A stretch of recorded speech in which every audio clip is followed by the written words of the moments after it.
The metallic echo of German engines breaks the silence of the front, a symphony of steel announcing destruction.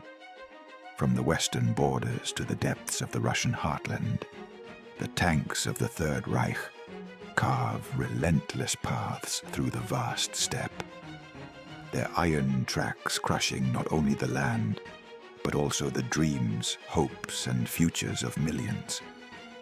Villages are destroyed one by one. The smoke of burning settlements merges with the morning clouds, and the sun, powerless, reflects on the smoking ruins that were once homes. The war advances like an all-devouring storm. The Nazi troops, convinced of their invincibility, march eastward with a single goal in mind: the Volga. There, on its banks, rises a city that bears the Soviet leader's name, Stalingrad. Capturing it would mean breaking the spirit of the Soviet Union, controlling a vital strategic route, and delivering a deadly blow to the enemy. Hitler knows it. His generals know it. The whole world holds its breath. But what seemed like an inevitable objective soon turns into a nightmare. Because in Stalingrad there is no retreat, no surrender. Every street, every building, every meter of land becomes a fortress. Soviet soldiers fight house by house, floor by floor, room by room. The ruins become trenches. Factories become strongholds. Rubble becomes shields. Alongside them, ordinary men and women, workers, nurses, snipers, children, barely comprehending the war, rise to defend their city, their country, and their dignity. Here emerges the great question: how did a city on the banks of a river stop the most powerful army in the world? Who were the anonymous heroes who endured hunger, cold, and terror to keep hope alive? And how did this titanic resistance in Stalingrad mark the beginning of the end for the Third Reich? Prepare to delve into one of the fiercest, most human, and decisive battles in all of history. The fight for Stalingrad, where winter allied with willpower, where blood and sacrifice forged not only a victory, but the beginning of an empire's fall. 1942, the year the world held its breath. It is 1942. All of Europe trembles under the Nazi boot. The war has enveloped the continent like an endless shadow, and the echo of cannons resounds from the English Channel to the eastern plains. In just a few years, the Third Reich has extended its dominion with a speed that seems impossible to stop. France fell in a matter of weeks. Poland was crushed under the weight of the Blitzkrieg, and the Balkans, one by one, have been ravaged by the German army. Swastika flags wave over cities that were once free, and Europe, defeated and exhausted, kneels before the power of the Reich. In the heart of Berlin, Hitler studies a map covered with lines and symbols.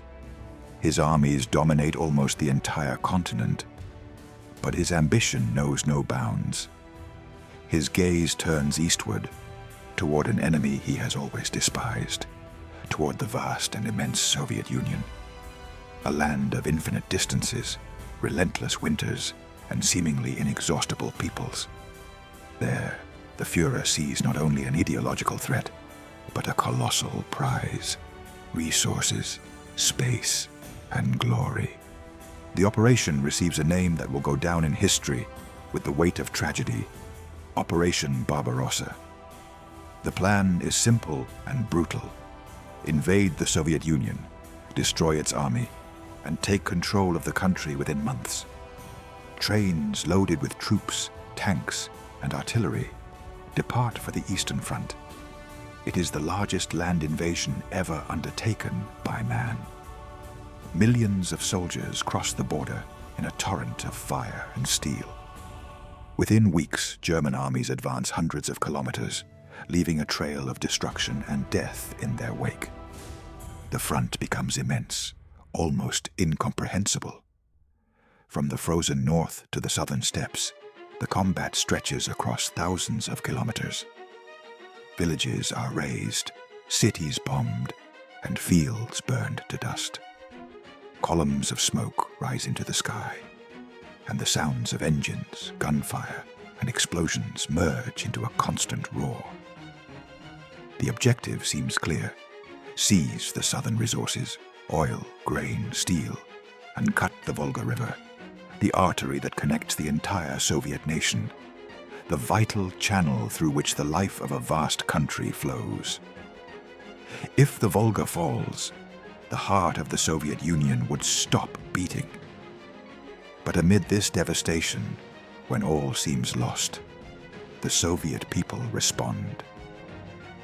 At the darkest moment of their history, when cities burn and borders retreat, a voice rises above fear, the voice of resistance. The call to defend the homeland spreads across the country. From the remotest villages to ruined factories, from fields to universities, everyone understands that the fate of their nation hangs by a thread. Peasants, students, workers. Men and women of all ages leave their lives behind to take up arms. Some have no experience, others barely have uniforms or rifles, but all share the same conviction: never surrender. Train stations fill with soldiers and volunteers. The wagons are packed with young people departing without knowing if they will return. Some carry letters, others talismans or family portraits. All travel to the same destination, Stalingrad, an industrial city on the banks of the Volga that will soon become the center of the hurricane. There, in those streets, not just a battle, but the soul of a nation will be decided. The Soviet High Command makes it clear with an order that will go down in history: not one step back. Every inch of land must be defended with your life. Every meter of ground, every house, every factory, every hill will become a stronghold. There is no room for retreat, no forgiveness for surrender. Political commissars repeat the slogan like an oath. Soldiers engrave it in their hearts. Not one step back. It is more than an order. It is a cry of survival, a promise written in blood. Stalingrad is not just a city. It is a symbol. It bears the name of the Soviet leader himself, and losing it would mean much more than a military defeat. It would be an open wound in the pride of the people, a stain on the nation's history. That is why defending it becomes a matter of national honor, no matter the cost, no matter the sacrifice. Every inhabitant, every soldier, every worker prepares to resist. Barricades are erected, factories fortified, trenches dug among the ruins. The city transforms into a fortress. In the distance, the roar of German engines is heard. The columns of the Reich advance toward the Volga, convinced that victory is within reach. But on the other side, in the streets of Stalingrad, the Soviets prepare for the impossible. They know the enemy is stronger, better armed, and more numerous. They know winter is coming, and that the odds are against them. But they also know that behind them lies nothing but their homeland, their families, and the memory of all they hold dear. If Stalingrad falls, everything falls with it. That is why, when the moment comes, no one takes a step back. Trains arrive loaded with volunteers. Factories, still smoking from bombings, continue producing weapons. Hospitals fill with the wounded, but also with hope. The city breathes resistance. Every destroyed wall becomes a fighting post. Every basement, a refuge. Every corner, a trench. The entire population unites into a single will: to resist to the end. Because losing Stalingrad would not be just losing a city. It would be losing the soul. It would allow the enemy to destroy not only their land, but their spirit. That is why, in 1942, While Europe trembles under the Nazi boot and German armies approach the Volga, the Soviet Union rises. Amid pain, fear, and fire, a determination emerges that will change the course of history. Stalingrad becomes the symbol of resistance, the city that bears the leader's name, the point where millions of people, driven by duty and desperation, decide not to retreat. There, in its destroyed streets, in its blackened factories, the character of a people who refuse to die will be forged. And thus, while the world watches in silence, the battle for Stalingrad begins to take shape. A besieged city, a people on the edge of the abyss, and an order that changes everything. Not one step back. The siege closes in. The summer of 1942 opens a chapter of fire and dust over the city. The days become shorter than the roar of engines.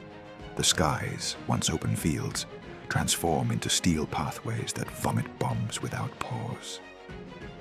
The German assault begins, bringing with it a rain of iron that knows neither night nor mercy. The Luftwaffe unleashes its payload over Stalingrad until the city's outlines are reduced to incoherent silhouettes. Buildings that yesterday held life become collapsing shadows. The ground shakes under the impact, and the air fills with the scent of gunpowder, metal, and burnt wood that no one can forget. As the bombers traverse the atmosphere, the V-1 army troops advance steadily through the ruins. They do not march along clear avenues or open fields. They move among dust columns, navigating heaps of debris that were once facades, windows, and doors. Their progress is methodical, a constant pressure pushing the front toward the very heart of the city. Every advance is measured, calculated, deliberate. Every centimeter gained is claimed with the brute force of war.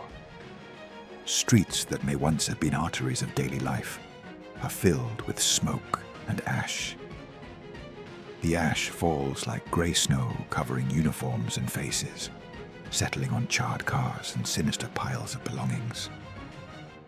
The haze rising from burning buildings envelops the blocks, blurs the signs, and turns the urban landscape into a maze where visibility is a luxury no one has. The sound of breaking wood and collapsing walls synchronizes with the dialogue of machine guns. It is a chorus of destruction that sets the rhythm of the siege. Despite this tide of fire, amid the rubble, the Soviets do not retreat. There is no withdrawal, no mass evacuation. There is a firm response taking shape in every smoking ruin. The gesture of resistance is not expressed with grand maneuvers, but with the determination to remain. Where others see only doom, they raise a new front. Every corner, every broken wall, every open doorway transforms into an improvised combat post. The destroyed terrain becomes ground of resistance. Every factory becomes a fortress. The large industrial halls, which once echoed with hammer and machine, transform into defensive bastions. Corridors turned into firing lanes, workshops into ammunition depots, offices into makeshift barracks. Chimneys, still smoking, serve as reference points for those seeking support. Assembly lines that once produced tools are converted into lines of defense. Where sustenance for work was made, now the unbreakable will to resist is forged. Every basement in the city is a trench. Beneath the roar of bombs, underground spaces fill with bodies, held breaths, and eloquent silences. They are shelters and at the same time points from which fire is returned. Stone corridors connecting men and women ready to hold the fight meter by meter. The basements fill with dust, memories, and the few belongings defenders brought with them. They are not just places of protection. They are trenches carved within the city, capable of withstanding assaults and at times reversing them. "There is no land beyond the Volga," shout the defenders as fire illuminates the night. This slogan moves through the rubble like an ancestral drum. Not just a phrase, but a limit turned into an oath. It is the expression of a border that cannot be crossed. The Volga, in the voice of the fighters, ceases to be a river and becomes the intangible line where survival is decided. Under the reddish glow of the fires, these words are repeated, engraved in walls and eyes, becoming both hope and condemnation. Within the minds of the fighters, a new logic settles. One learns to fight not for meters, but for rooms. The war changes scale and becomes intimate, almost domestic, because the battlefield is now the interior of homes and ruined buildings. There are no broad fronts to maneuver. Combat is reduced to direct confrontation between bodies and walls. Every door opened is a contract with death. Every room taken or lost redefines the map of control. War becomes personal, and the enemy's proximity transforms the tactical into the emotional. Every shot is personal, because behind every weapon is a story and a face. Soldiers learn to recognize footsteps, distinguish the echo of a voice, sense the presence of the other through creaking wood. Shooting is not simply neutralizing a threat. It is responding to the loss of a comrade, avenging a life taken, protecting what remains of home. Marksmanship acquires, in addition to technique, a moral component. The act of firing is intertwined with the memory of those no longer present. Every corner is a reminder of those gone. Broken handles, singed curtains, toys abandoned on a sidewalk, small traces of past lives become improvised memorials. Turning a corner, fighters face not only the enemy, but the evidence of the human cost. Charred photographs, broken plates, a cup still holding cold coffee never finished. The city, in its desolation, preserves the history of its inhabitants and recalls at every corner the absent. The city no longer existed, only piles of bricks, and us inside them, a survivor of the 62nd Army would write. This simple, raw phrase condenses the experience of those who lived the siege in its barest form. The reduction of an urban landscape to fragments of construction and human presence amid that chaos. The piles of bricks were not merely material remains. They were the new geography of life under siege, the context where acts of daily courage were woven, and where the struggle for existence was sustained. The enemy's advance, driven by the roar of formations and the logic of attack, encounters the obstinacy of those defending. What is conquest for the aggressors is resistance for the defenders, measured not by brute force, but by persistence. The city, turned into a mosaic of ruins, remains the territory where the limits of human will are drawn. Those who resist transform defeat into possibility. Battles inside buildings are continuous and shifting. A room taken one day may be lost the next morning and retaken in the afternoon. This dynamic makes the front line a succession of comings and goings, of efforts that cancel and reproduce each other. The hands placing a barricade are the same that replace it after explosions tear it down. The same corridors fill with the wounded and those who come to aid them, only to be emptied again when orders demand a retreat to assault them once more. The fire illuminating the night distinguishes neither defense nor daily life. It lights those waiting in trenches as well as those rescuing the wounded. This incandescent light carves shadows over rubble piles, and those shadows witness whispered conversations, urgent plans, and exchanged promises. In the dimness, survival pacts are woven. In the red of fire, oaths of not retreating are sealed. The ground becomes both witness and relic. The ash covering it records the stages of the siege. Older layers contain remains of previous bombings. Newer layers preserve traces of daily efforts to resist. Every step on this ground holds the memory of a brave step, a forced withdrawal, a silent advance. Walking those streets is to read history in succession, overlapping footprints, traces of life, and signs of struggle. Living amid destruction generates a particular form of courage. It is not only the heroism of grand actions, but the bravery demanded by daily life. Cooking among ruins, tending wounds with scarce resources, maintaining order amid chaos. It is a type of strength born from the routine forced by battle. The dignity of those who, even under assault, ensure they do not abandon basic human duties. Orders and slogans circulate amid the dust. They are spoken with hoarse voices, repeated like mantras to sustain morale. They are phrases that support, that mark the map of resistance. Limits not to be crossed, places to hold, times to endure. These instructions, simple in form, acquire the weight of law in the field.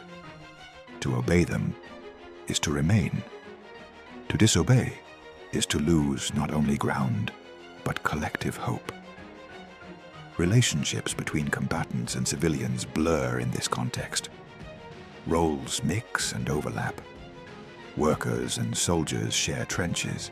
Women and men work together to fortify defenses. Young and old collaborate to maintain the resisting city. This interdependence is the basis of sustainability under extreme conditions. Without cooperation, defense collapses. With it, every ruin can become an opportunity to repel the enemy. Daily repetition of combat creates a tempo that conditions everything. Action occurs between skirmishes and silences, between explosions and precautions, between the high tension of assault and the brief respite that follows. In those intervals, forces reorganize, bodies are collected, wounds sealed, counterattacks planned. This rhythm becomes the structure of life under siege, a cadence marking days and nights. The memory of those who lived these moments is preserved not only in words, but in the gestures of survivors. How they place bricks, carefully cover a broken window, treat the wounded. These daily acts are the true monuments to resistance. They contain the story of a city that ceased to exist as before and transformed into a human fortress. The image of the Volga, present in the defenders' cries, serves as an emotional anchor, a territorial point concentrating the reason for struggle. Beyond the river, no land is worth preserving if Stalingrad is lost. This conviction gives direction and purpose to every action, even when forces seem to wane. The Volga, thus, is not only a geographical feature, it becomes the metaphorical line separating national continuity from defeat. Through the words of the survivor recalling piles of bricks and us inside them, one senses the intimate relationship between matter and humanity. The city, reduced to fragments, serves as a shell for experiences, fears, and acts defining the human in its most extreme form. Being inside the bricks is being within history, actively participating in its writing with every act of defense. The fiery nights, ash-covered mornings, basements full of held breaths, and contested rooms form the emotional map of the siege. This map is not static. It moves with every decision, every fire that burns and dies out, every door that opens and closes. It is a living cartography of resistance. The siege closing in on the city is not only physical, it is psychological. It traps those inside in a logic of forced permanence, where the option to flee disappears, and the only alternative left is to fight. This enclosure transforms the human experience into a test of moral and material endurance, where willpower is measured in days and in the number of rooms held. And so, amid smoke, rubble, and slogans, the city becomes the harshest test of human determination. What remains is not the city of before, but piles of bricks housing the will not to yield. In the silence following each assault, in the voice repeating, "There is no land beyond the Volga," in the record stating, "The city no longer existed, and us inside them," lies the essence of resistance that knows no surrender. Stalingrad. Hell on earth. Day after day, the fighting grows fiercer. The days are no longer measured in hours, but in bursts of fire and stolen moments to catch one's breath. The pulse of the city has reduced to a succession of assaults and counterattacks, advances that embed themselves, and retreats that barely form a line in the mud. Bodies are at close range. There are no wide fronts or elegant maneuvers, only brutal, physical, immediate encounters. Hand to hand, bayonet to bayonet, battles are resolved in the clash of bodies, in the push of those who resist one more second. Fights in courtyards turned into trenches, on staircases blocked by rubble, in hallways that have become traps. Human contact is constant and raw. The assault becomes an exchange of wills, where every man and woman carries the fatigue of combat on their shoulders and in their eyes.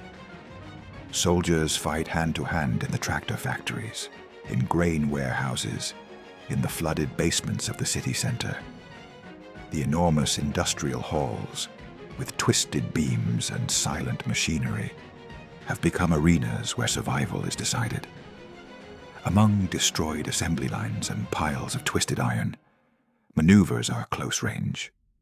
Machines that once produced useful life are now obstacles, improvised shields, and positions from which to ambush. In the grain warehouses, among torn sacks and dust rising with every step, the combat takes on the harshness of those fighting for bread and land. The basements, when flooded, create a different scenario. Water up to the knees, mud swallowing boots, breaths becoming the only sound in the darkness. There, the struggle intertwines with existence itself. Advancing means soaking in a cold that chills to the bone. Retreating could mean drowning among ruins and dark currents. Temperatures fall, food runs low, water freezes. The arrival of cold is not just discomfort, it is another actor on the battlefield. Every dawn brings a crust of ice on puddles, cans of food that squeak when handled, hands rendered clumsy by numbness. Rations narrow into a matter of life and death. Which ration to feed first? To whom to give the last supplies? Food shortages harden bodies and wills, forcing improvised diets, sharing every crumb as if it were the last certainty. Water, vital, becomes a threat when frozen.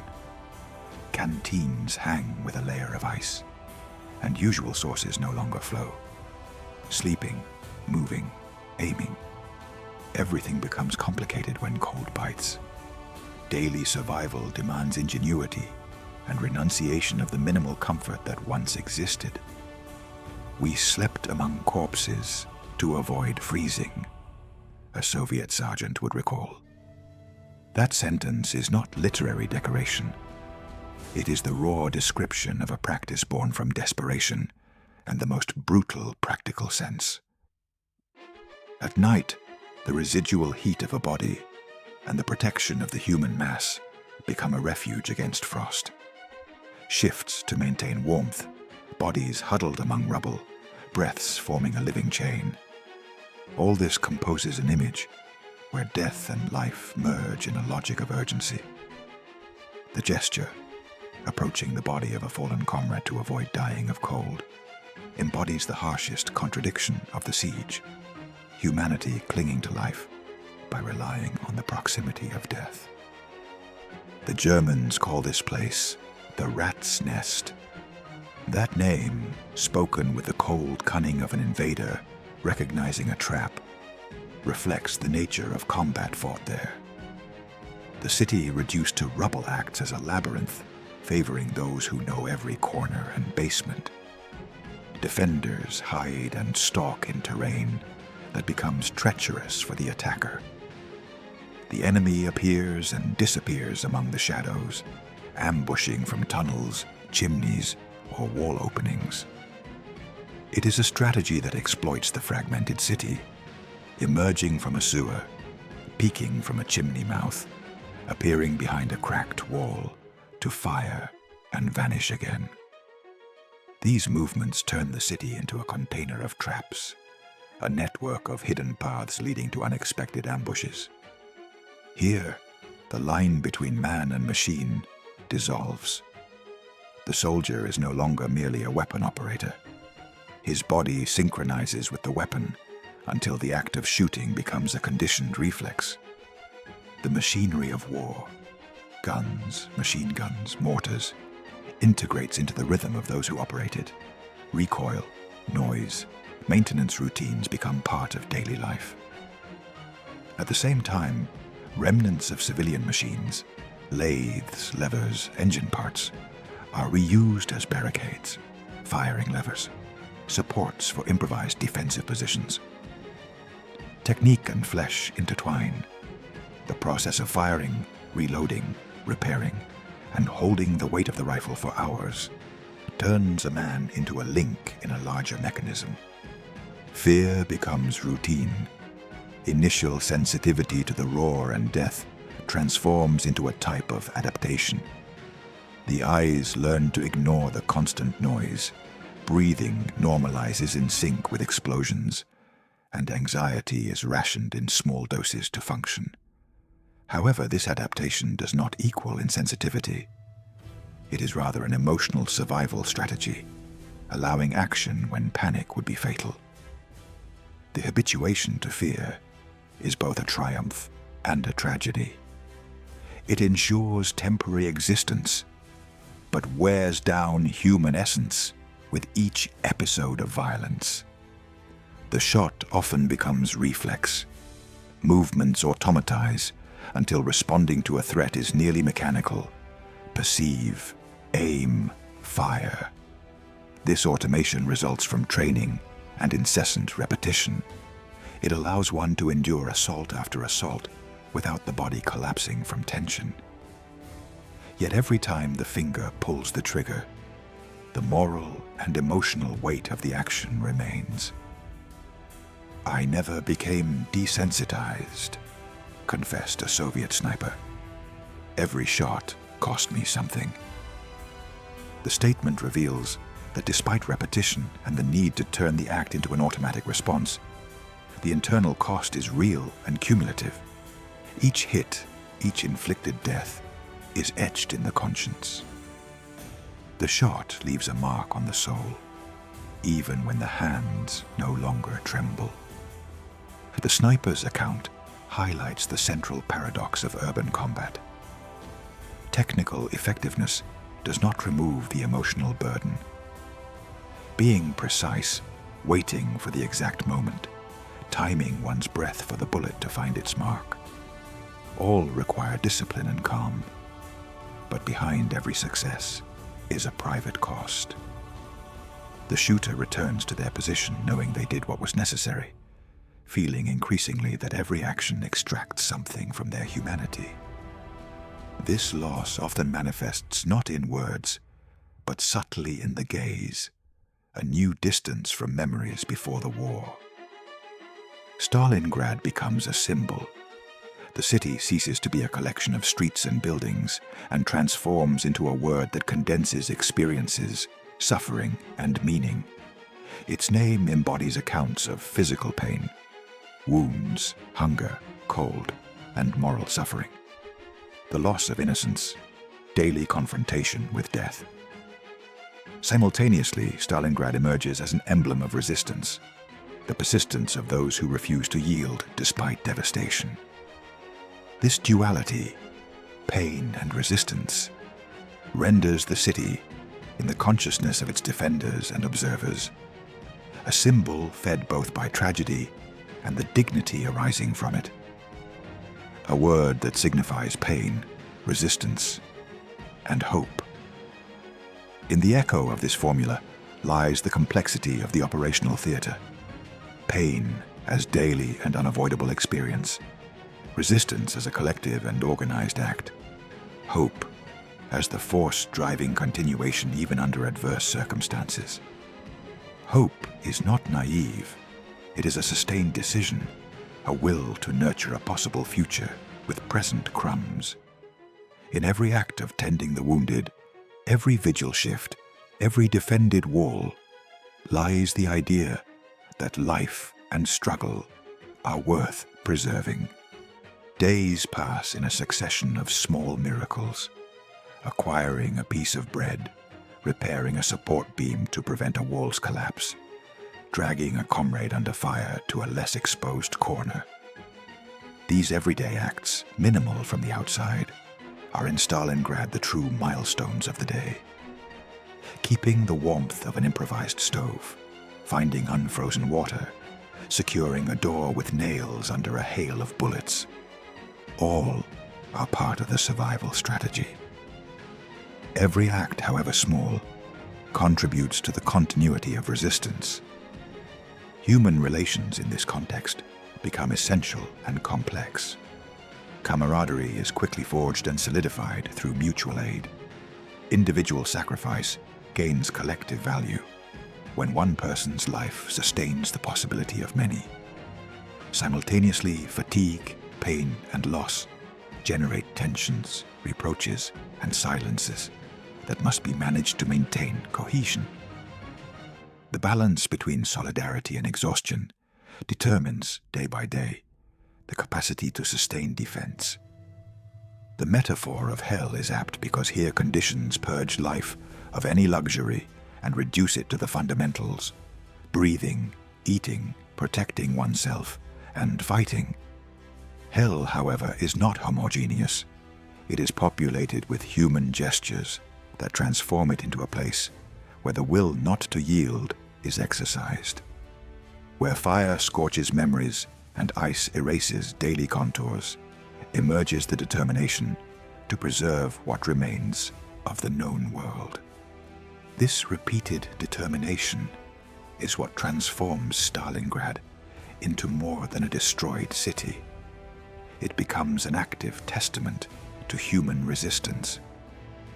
And so, amid blows and pulses frozen by cold, amid shots that have become reflexes and losses felt as amputations of the soul, Stalingrad assumes its full name: Hell on Earth, that despite everything, keeps alive the possibility of dawn. Every phrase spoken amid dust, every account recorded by a sergeant, a sniper, anyone who resists, feeds the memory of this city which, in its ruins, is more real and meaningful than before. Stalingrad finally becomes a mosaic of pain and hope that admits no forgetting. The counteroffensive, Operation Uranus. On November 19th, 1942, the wind blowing down from the Volga brought with it a roar different from the everyday combat. It was not only the crunch of the first frosts or the groan of columns of vehicles, but the harbinger of a strategic turn that changed the mathematics of the war.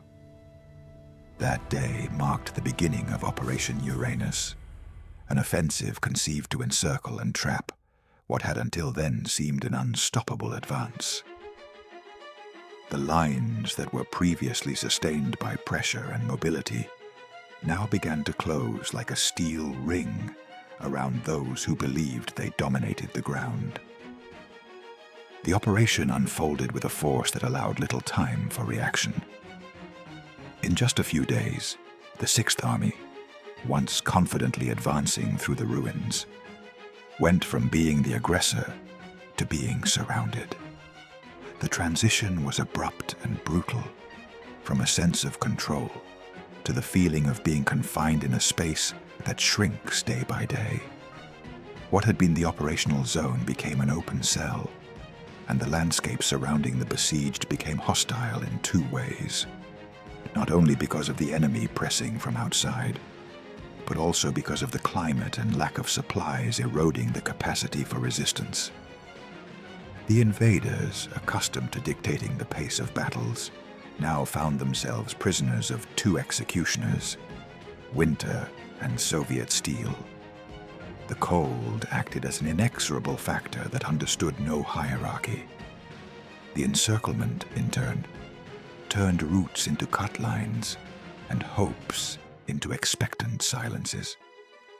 The combination of the frozen season with the strategic pressure surrounding their positions transformed the situation into a logistical trap. What once arrived with relative security, food, ammunition, supplies, was now a promise unfulfilled.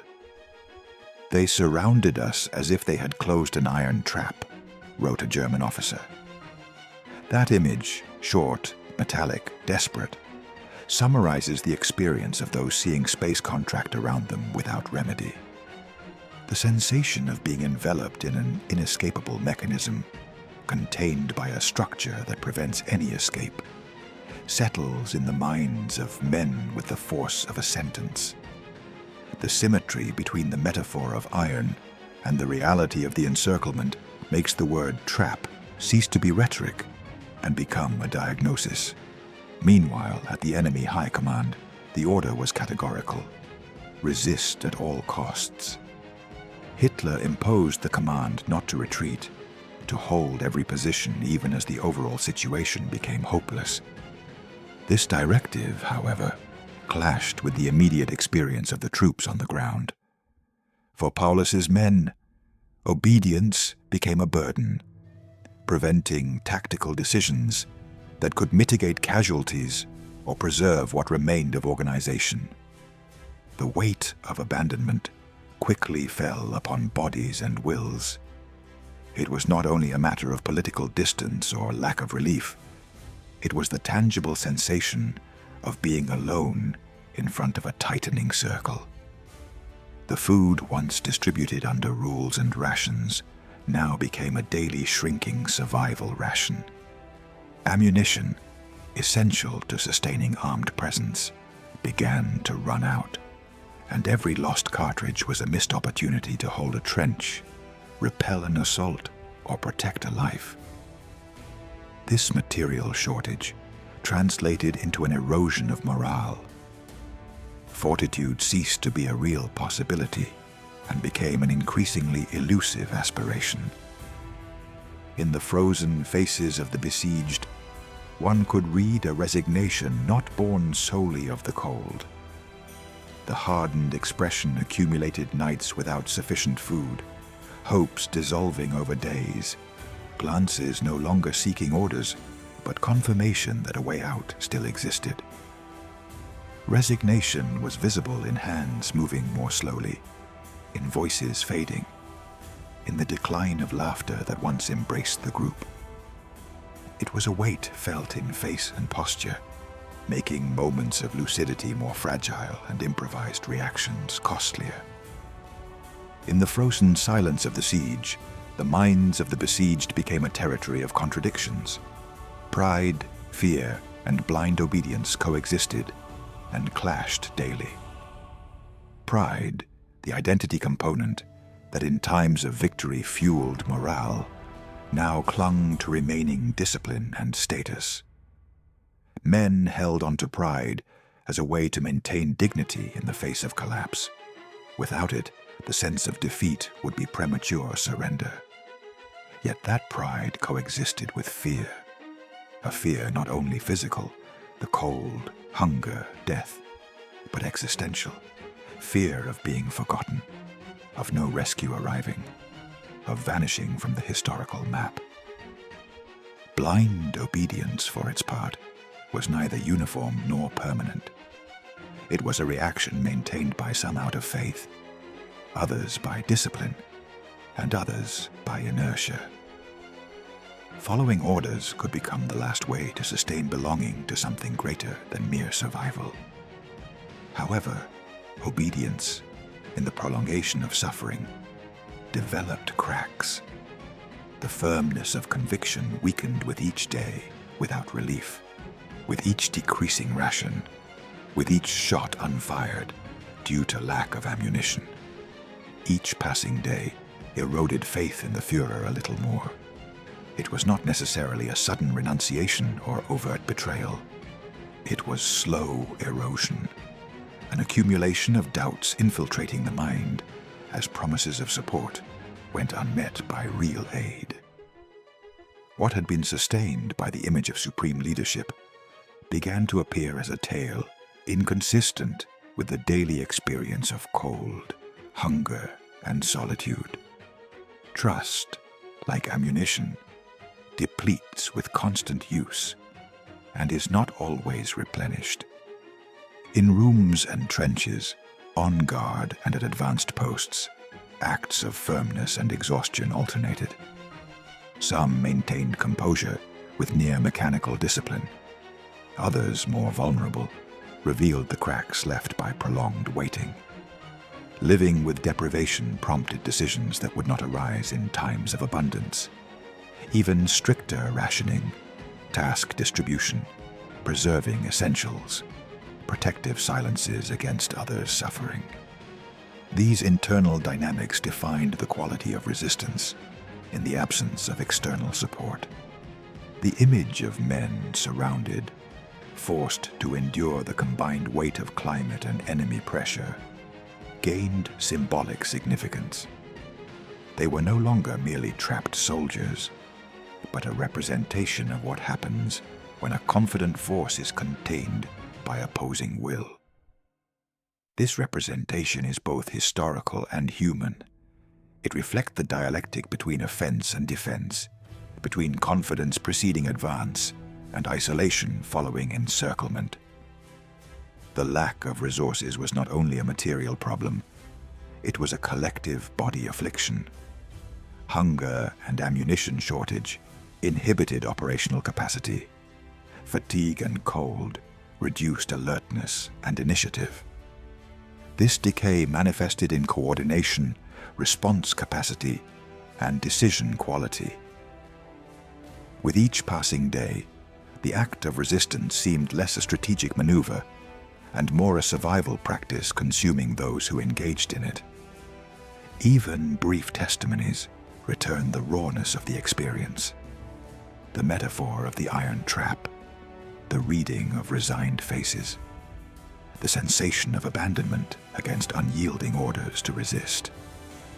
All of it forms a psychological landscape as harsh as the physical one, where the ability to sustain the military structure erodes under the daily experience of cold and solitude.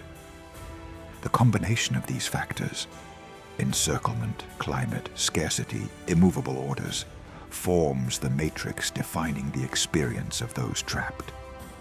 And thus, within the heart of the siege, the illusion of invulnerability that preceded the advance dissolves.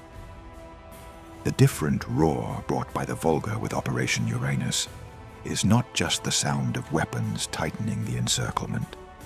It is also the signal that circumstances have changed, that initiative has passed to the other side, and that survival now depends more on internal endurance than external dominance.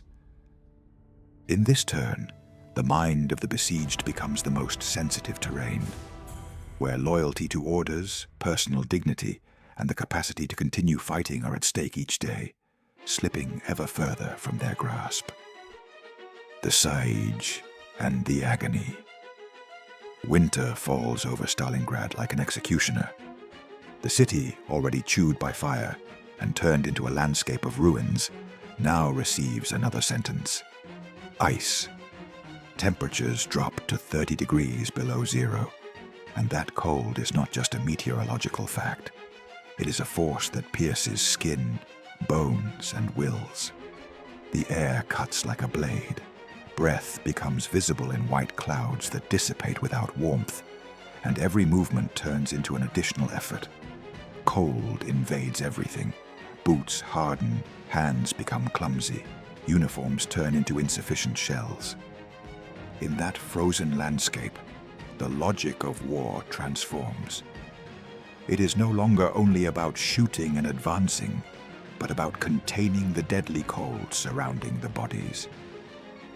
The German soldiers, trapped in the encirclement, endure this reality with growing brutality. Without adequate clothing or sufficient supplies, they begin to succumb to needs that are neither glorious nor strategic. Hunger that erodes thought.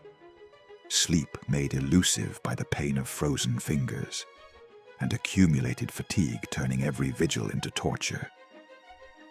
Lack of food forces them to resort to the unthinkable. The consumption chain shifts to whatever remains. "We ate horses, then dogs, then nothing," testifies a German survivor. And in that sentence is summarized the degradation of subsistence. A stepwise descent, a progression from what was still recognizable to the abyss of absolute deprivation. Eating ceases to be an act of nutrition and becomes a marker of time, past and time remaining. Inside the encirclement, communication with Berlin persists in the bitter form of reports and requests. General Paulus, tasked with holding the position, recounts the tragedy from the trench. The loss of men due to cold and fatigue, dwindling supplies, the impossibility of breaking the ring around them.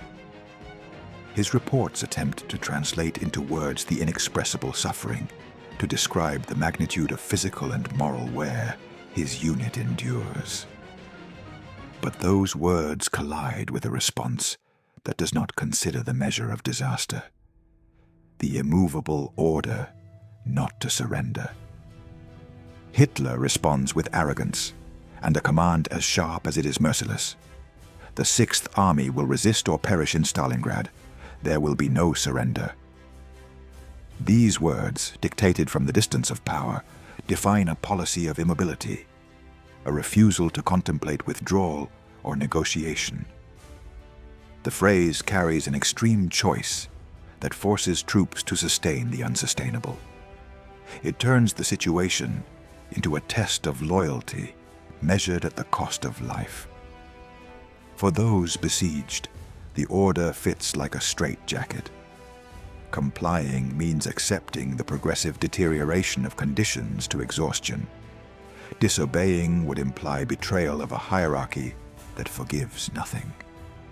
This political imposition transforms the battlefield into a theater where the central decision denies the possibility of tactical and humanitarian solutions. The consequence of this mixture of abandonment and mandate is visible in every corner of the encirclement. Men losing weight until they become shadows, ranks breaking down from fatigue, eyes no longer seeking orders, but staring blankly at the horizon. Obedience, when turned into an instrument of survival, becomes both pride and condemnation. Following the order to stay means resisting not only bombs and enemy fire, but also the slow erosion of the body by cold and starvation. Meanwhile, in the Soviet positions surrounding the city, observation continues in a hard silence, forged by shared suffering. The defenders, hardened by their own sacrifice, wait for the moment when the siege's situation culminates in breaking the enemy's will. That waiting is not passive. It is contained vigilance, sustained tension, fed by the certainty that the opposing forces are paying a price, tipping the balance. The silence of the observers is populated by calculation and hope forged in adversity, the conviction that despite the personal cost, victory is possible. In this context, each fight emerging from inside the encirclement or its edges acquires a deeply personal tone. They are not anonymous encounters between units. Every shot has a face and a memory. Revenge becomes daily and projects itself into aim, in the decision to shoot with the intention of exacting the price for a previous loss. Each shot is a response, a search for justice proportional to the wound suffered, for a lost child, a brother who did not return from the last sortie, a mother torn from the warmth of home. The fight personalizes to the extreme. War ceases to be merely a matter of lines and maps, and transforms into the sum of individual pains driving action. The combination of extreme ice, persistent hunger, and the obstinacy of superior orders generates an agony that is not only physical, but also moral. Dying for a command differs from falling in a battle with maneuver possibilities. The perception of being abandoned by those who should sustain everything weighs on collective spirit. This sensation filters into small daily gestures, how the last piece is shared, how the weakest are protected, the decision to keep voices low to avoid revealing scarcity. Dignity and despair intertwine in acts that describe human condition at its limit. The testimony of the survivor recalling the consumption chain, horses, dogs, then nothing, remains as an epitaph of food degradation. The order to resist without surrender remains as a stigma of a policy prioritizing image over life. The silent observation of the Soviets is marked by firmness gained through their own suffering, and the intention of each shot becomes an altar where the memory of lost loved ones is deposited. Together, these elements define the agony, a process that gradually erodes bodies and wills until combat is reduced to how much longer the human flesh can endure against systematic denial of its basic needs. The final scene is drawn day by day, in frozen faces and trembling hands, thinning ranks, and the stillness that precedes hope. The promise of no surrender confronts the harsh reality of hunger and cold. Commanders dictate discipline while flesh announces its limit. In that dissonance plays out the tragedy of the siege, the decision to hold a position beyond practical reason, and the experience of those who maintain it, as if that obedience were the last bastion of their identity. Every fight, every silence, every order, every testimony, and every shot form the composition of agony in Stalingrad, a frozen mosaic of suffering and conviction, where the human capacity to endure and the severity of the strategy demanding such a price is measured. The surrender and the fall of the myth. In January 1943, a month opens that weighs like a sentence. What was once an organized and feared army has become a shadow of itself. The German Sixth Army lies destroyed, disarticulated by hunger, cold, and the insane logic of the siege. There are no orders that can transform the physical matter of decay. Row after row, the men appear exhausted, their bodies speaking with the brutal honesty of deprivation. Ribs marked under rags, dimmed eyes that have seen too much and expect little anymore. In the streets that were battlefields and in positions that were once fortifications, lines of prisoners advance in heavy silence, as if each step were a forced confession. The soldiers, skeletal and clad in rags, surrender by the thousands. The image repeats in a continuum that admits no euphemisms. Bodies that were soldiers now silently witness the collapse. The clothes hanging from their bodies resemble maps of a merciless cold. The boots, when present, drag a different mud, soaked with ash and defeat.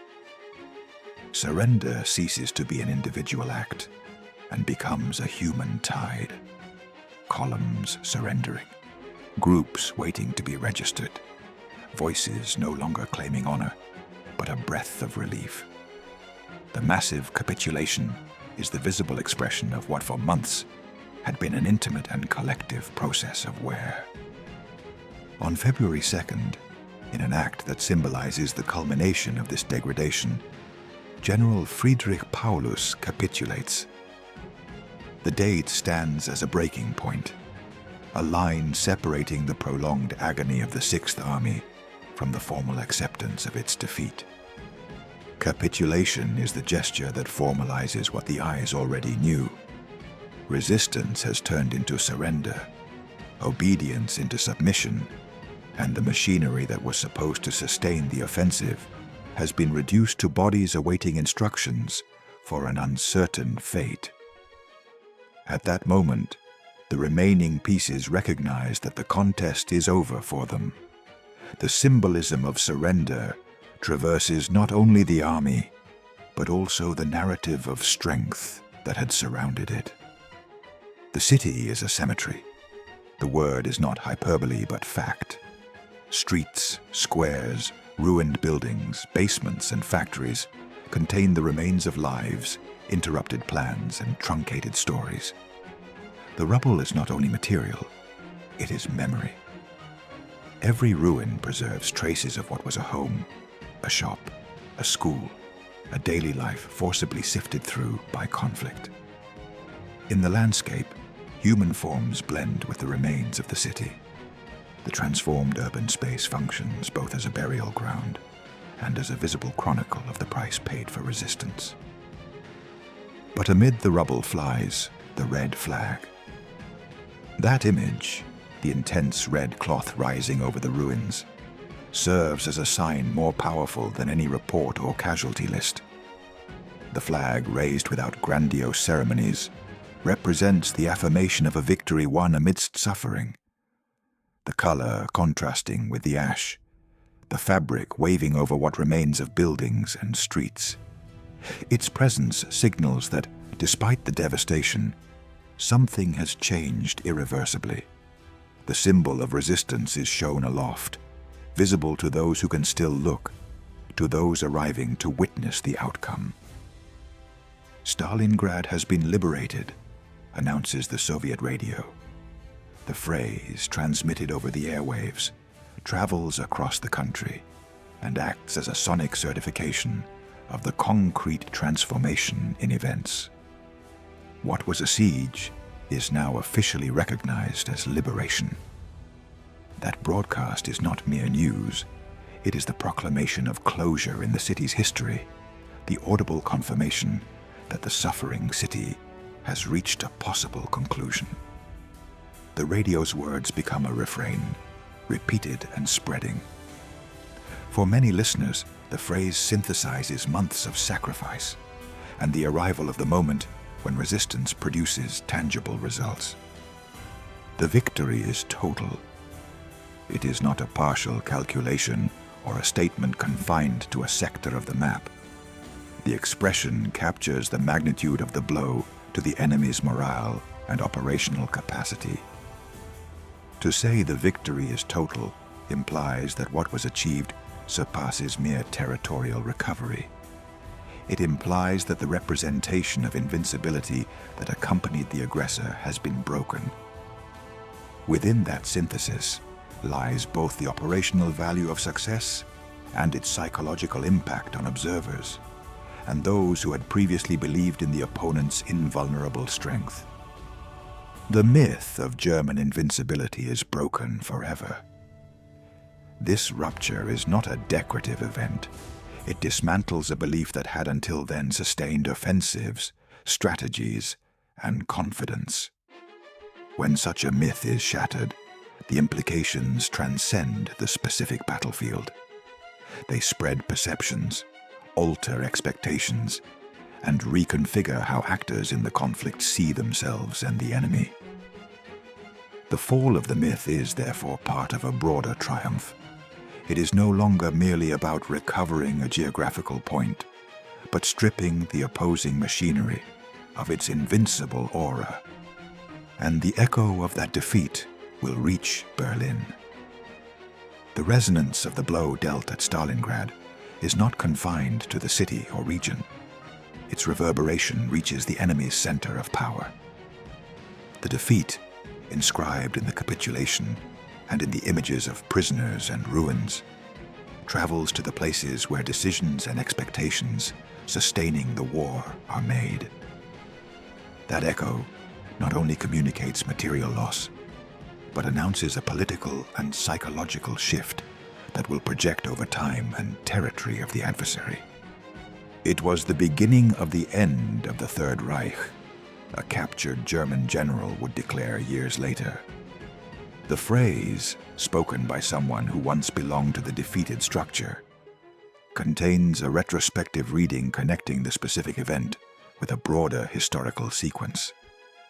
This statement turns what happened in Stalingrad into a foundational milestone, the point from which the decline of a war machine that had seemed invulnerable begins.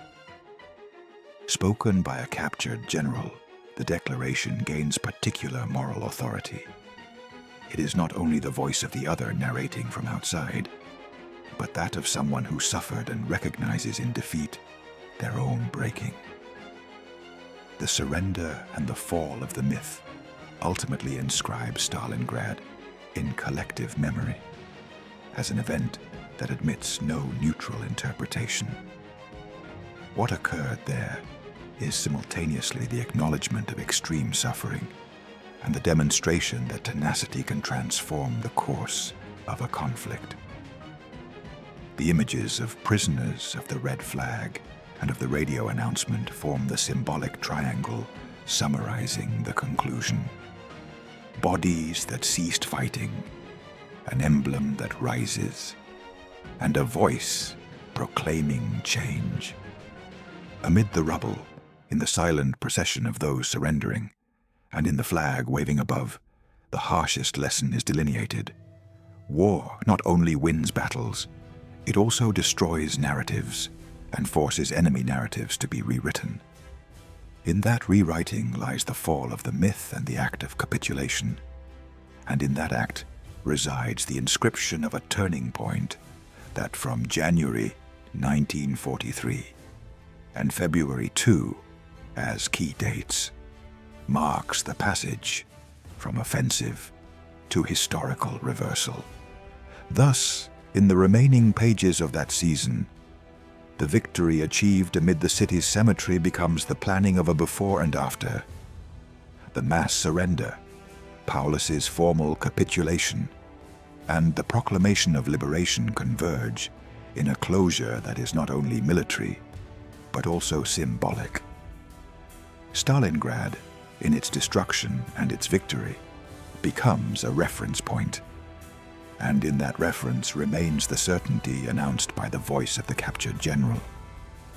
What happened there would be, for the history of the conflict, the beginning of the end of the Third Reich. Conclusion. Stalingrad was not merely a military victory. Above all, it was a lesson inscribed in the ashes, a warning to powers that believe territory can be bought with brute force, and that the will of a people will bow before the roar of cannons. The city, transformed into ruin and then into a symbol, demonstrated that organized resistance and human determination can turn the coldest strategic calculation into something unpredictable. What followed months of fire and hunger was not merely the fall of an enemy stronghold. It was the acknowledgement that there is a physical and moral limit to any conquest, and that limit is set by the bodies and consciences of those who resist. The price paid for that truth was unimaginable. More than 2 million people died in this battle.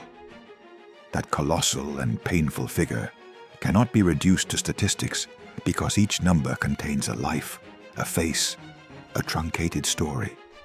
Losses are counted not only in corpses, but also in destroyed homes, dismantled families, in cities that ceased to be cities and became fields of memory. The magnitude of suffering is the measure of collective sacrifice, a sacrifice that sustained through flesh and will, a resistance that ultimately reshaped the map of a war that seemed immovable. From that sacrifice, however, an essential truth was born. The course of history can change with the determination of those who refuse to surrender. When the population, soldiers, and commanders unite in a shared purpose, defending a city, an idea, a homeland, the possibility opens to alter seemingly inexorable trajectories. The decision to resist, taken in train stations, basements, and factories, and sustained through cold, hunger, and devastation, became the engine of a historical transformation. History, which often seems dictated by structures and interests, is also written in the actions of those who do not abandon their land. "The enemy thought they could destroy us," said a veteran Soviet soldier, "but they only made us stronger." That phrase, spoken by one who lived through the ordeal, encapsulates the paradox of resistance. The attempt at annihilation that was meant to extinguish a culture and community instead strengthened its resolve. The experience of the siege tempered collective will, hardened bonds of solidarity, and forged in daily life the conviction that life and dignity are worth more than any fleeting conquest. In the memory of those who survived, this transformation is understood not as hollow victory, but as confirmation that even in apparent defeat, humanity can accumulate moral resources that translate into strength. Amid the ruins of the Volga, the hope for victory was born. The devastated landscape, which at first seemed to confirm defeat, became the stage where the possibility of rebuilding the future emerged. The flag that waved over the rubble was more than a symbol. It was a tangible manifestation that, even after loss and pain, the capacity for reconstruction and resistance exists. That hope was not founded on naivety. It was nourished by the honesty of sacrifice and the shared certainty that the continuity of the nation required sustaining the fight to its ultimate consequences. And in the heart of Europe, the fall of the Third Reich began. The impact of what occurred in Stalingrad transcended the local and reverberated at the enemy's center of power. The defeat, visible in the bodies that surrendered and in the loss of initiative, marked a before and after. The myth of invincibility that had accompanied the aggressors' campaigns was shattered, and with that crack came the possibility of a strategic reversal that over time would translate into the decline of the apparatus that had sustained it. What was achieved on the banks of the Volga, both symbolically and practically, became a turning point in the narrative of the war. Acknowledging the human cost of that victory also means honoring the memory of those who made it possible. Victory came wrapped in pain, and the lesson it left is twofold: the evidence that collective will can determine the course of events, and the moral responsibility to remember the sacrifice.